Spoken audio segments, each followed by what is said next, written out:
We're back, and my question, Alfonso, I'll ask it again since we're on the second part. Yes. How long did it take for it not to be scary anymore?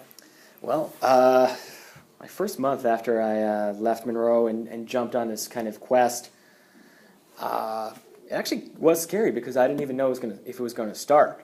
I sent in my resignation letter to Monroe when I first had a confirmation of housing in Pennsylvania from my friend Rary Drum, who was a classmate of mine at Beloit. I respected her pretty much more than any other student that I met in terms of her intellect and her literary sensibilities. And she candidly told me that my work was terrible. And I appreciate that honesty. Okay. That work that I produced at Beloit.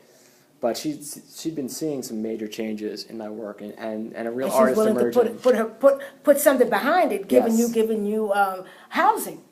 Yeah, so I had basically a free room, and I'd saved up enough money from my time in Monroe to live for a while. I'm pretty much an ascetics style of life, but one where I would actually focus and concentrate on my work and really do something. I didn't want to leave this and just end up it being a series of misadventures. I was seriously committed to getting this work done, but like most New Yorkers, I never had picked up a driver's license, so it wasn't until a month later when a friend of mine drove me out to Clarion, Pennsylvania, off I-80, where I finally got the project started.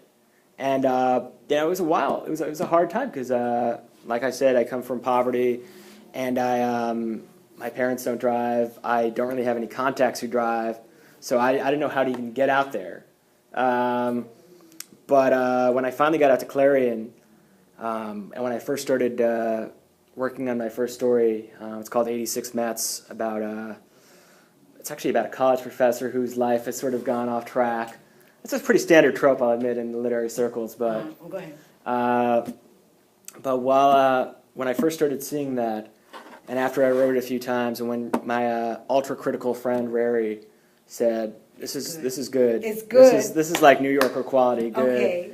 Then it kind of said, maybe I made the right decision, and it wasn't scary anymore. And then it wasn't scary. Because once you know you've made the right decision, you know no matter what it takes, it's in the cards. Yes. So let me ask you a question.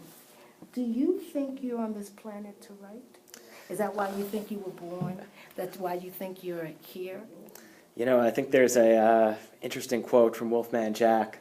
Wolfman Jack. That's an old disc jockey. Go ahead. Yes. Go ahead. What did he say? Wolfman Jack, and this is badly paraphrasing it, his quote, he said something like, it would take 4 lifetimes to accomplish everything that I've set out to do.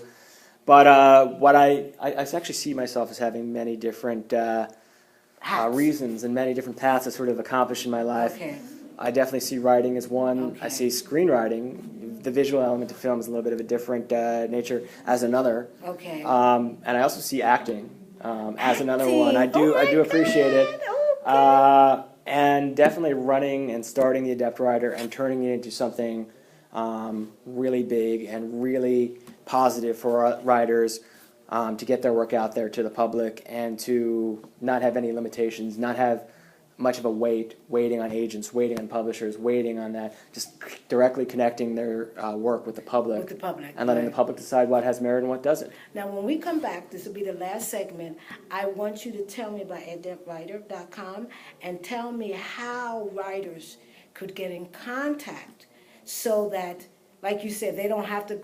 But see, I think what you went through is necessary. I don't care what's out there, because it really wasn't, you didn't do this really to write, but you really did this, I think, for 2 reasons. Number one, to see if you could do it. Yes. And I also think that's one way of meeting yourself, if you know what I mean. Yes. You met you.